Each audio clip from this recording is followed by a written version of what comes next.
میری مدد کر یا رب۔ مجھے یوں محسوس ہوتا ہے جیسے کسی گہری کھائی میں گر چکا ہوں، مجھے کوئی راہ دکھائی نہیں دے رہی۔ یا رب مشکلوں میں اضافہ ہو رہا ہے، میری رہنمائی کر میرے رب، میرے کاموں کو میرے لیے آسان کر دے۔ میں جانتا ہوں اس اندھیرے میں بھی تو میرے ساتھ ہے، تو نے مجھے تنہا نہیں کیا کبھی۔ تو ہی تو ہے جو میری دعائیں قبول کرتا ہے۔ میرا کامل یقین ہے کہ تو کوئی راہ نکال دے گا۔ تو میری اذیتوں سے واقف ہے، اپنے بندوں کے کیے ظلم سے واقف ہے، میری سسکیوں سے بس تو ہی واقف ہے۔ میں تجھ سے نا امید نہیں ہوں یا رب، بس تو میری مدد کر دے، مجھ پر رحم کر دے۔ میں تھک رہا ہوں، میری مدد کر یا رب، میری مدد کر یا رب۔ بس پھر جب تم اس کے روبرو ملاقات کے لیے کھڑے ہوتے ہو تو وہ محبت سے دیکھتا ہے تمہیں، اور پھر جب تم تھک کر سجدے میں گرتے ہو تو وہ اسی سجدے پہ تمہیں تھام لیتا ہے۔ یوں ساری تھکاوٹ اتر جاتی ہے، یوں صلح ہو جاتی ہے، اور جو مانگا گیا ہوتا ہے اس سے نواز دیا جاتا ہے۔ تہجد تو عشق ہے، اور جس کو عشق اللہ تک لے جائے اسے کوئی تھکا نہیں سکتا۔ بس وہ مان جاتا ہے، اور جب وہ مان جاتا ہے نا تو جگ سارا یہ ہار جاتا ہے۔ پھر جس کا حکم وہ دیتا ہے وہ ہر حال میں مل کر رہتا ہے۔ میں اکثر سوچا کرتا تھا کہ اللہ میری دعائیں کیسے قبول کرے گا، مجھے تو دعا مانگنے کا طریقہ ہی نہیں آتا، نہ الفاظ زبان پہ ٹھہرتے ہیں، نہ جذبات بیان کرنے آتے ہیں، ٹوٹی پھوٹی سی صدائیں، آدھی ادھوری دعائیں۔ مجھے تو یہ بھی کہنا نہیں آتا کہ یا اللہ میں تکلیف میں ہوں، مجھ میں تو اتنی ہمت بھی نہیں رہتی کہ یہ کہہ سکوں کہ یا اللہ آپ کے بندوں نے بہت دل دکھایا ہے۔ یہ ذرا ذرا بہتی ہوئی آنکھیں اور یہ کپ کپاتی ہوئی زبان تو کبھی کبھار اتنا بھی موقع نہیں دیتی کہ کچھ مانگ سکوں، مگر پھر بھی اللہ ہر دعا سن لیتا ہے۔ وہ انکہے الفاظ جو میں کہتا نہیں وہ سمجھ لیتا ہے، میری کپ کپاتی ہوئی زبان کا دکھ وہ جان لیتا ہے۔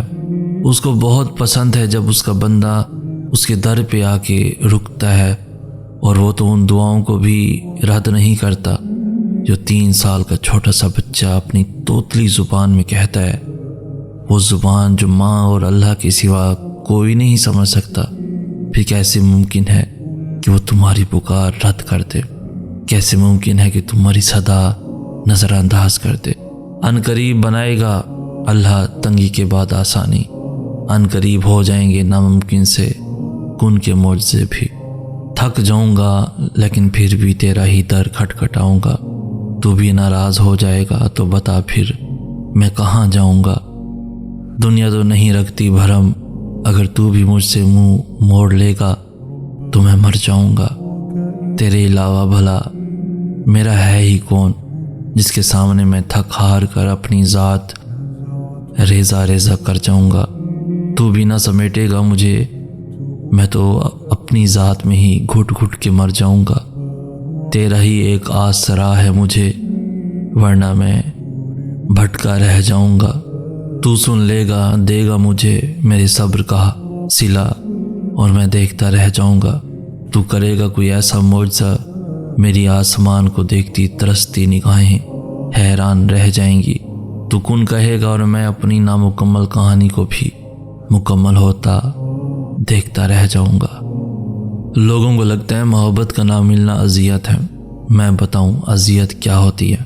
کبھی رات کی تاریکی میں سجدہ کرتے ہوئے احساس ہوا ہے کہ آپ کا رب آپ سے ناراض ہے، وہ آج آپ کو ہمیشہ کی طرح آپ کی باتوں کا جواب نہیں دے رہا، کیونکہ آپ سے جانے انجانے میں کچھ ایسا ہو گیا ہے جو آپ کے رب کو پسند نہیں۔ کبھی یہ اذیت محسوس ہو تو پتہ چلے کہ اذیت ہوتی کیا ہے۔ جب آپ کسی کو بجھتا دیکھیں تو اس کے سامنے اس کی خوبیاں بیان کریں، اسے بتائیں کہ وہ ایک اچھا انسان ہے، اس کے سامنے زندگی کے خوبصورت دنوں اور یادوں کا ذکر کریں تاکہ وہ پھر سے جی اٹھے۔ خود سے جنگ کرنا دنیا کا مشکل ترین کام ہے، لیکن یہی وہ کام ہے جس میں فتح یابی ہمیں دنیا اور آخرت میں کامیابی دلا سکتی ہے۔ بہت مشکل ہے خود کو سمجھانا کہ میں تھکا تو نہیں ہوں، میں رویا تو نہیں ہوں، نہیں مجھے ہار تو نہیں ہوئی ہے، میں خوش ہوں۔ میں شکر ادا کرتا ہوں اس رب کی ذات کا جو ہمیشہ میرے ساتھ ہے، اور بے شک میں اپنے رب کی رضا میں راضی ہوں۔ جو میرے رب کی چاہت ہے وہی میری چاہت ہے، کیونکہ میرا رب ہی میری اصل چاہت ہے۔ جب مومن کی رضا اس کے رب کی رضا میں ڈھل جائے تو یہی اس کی اصل کامیابی ہے۔ آج کل زیادہ تر لوگ کسی کے جانے، کسی کے بدل جانے، کسی کے یکدم کم وقت اور جی چرانے پر غمزدہ ہیں۔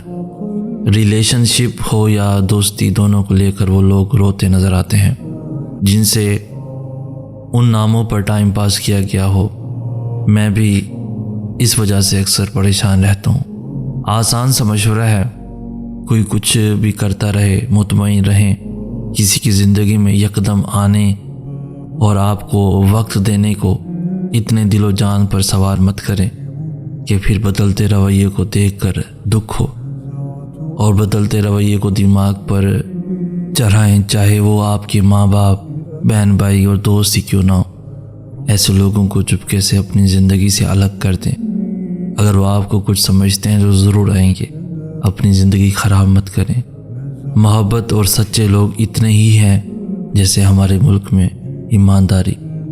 خوش رہیں، آباد رہیں، جتنا ہو سکے محبتیں بانٹیں۔ آپ کی وجہ سے کسی کو تکلیف نہ پہنچے، آپ کی وجہ سے کسی کا دل نہ ٹوٹے، کسی کی دل آزاری نہ ہو۔ انسان کو کچھ ایسے نیک اعمال کرنے چاہیے جنہیں کوئی نہ جانتا ہو، جیسے پوشیدہ صدقہ، رات کی نماز، خوف الہی سے گرنے والے آنسو، استغفار، ذکر و اذکار، تسبیح وغیرہ۔ اس لیے کہ جس طرح تنہائی کے پوشیدہ گناہ انسان کے لیے ہلاکت اور تباہی کا سبب بنتے ہیں، اسی طرح پوشیدہ نیکیاں نجات کا باعث بھی بنتی ہیں۔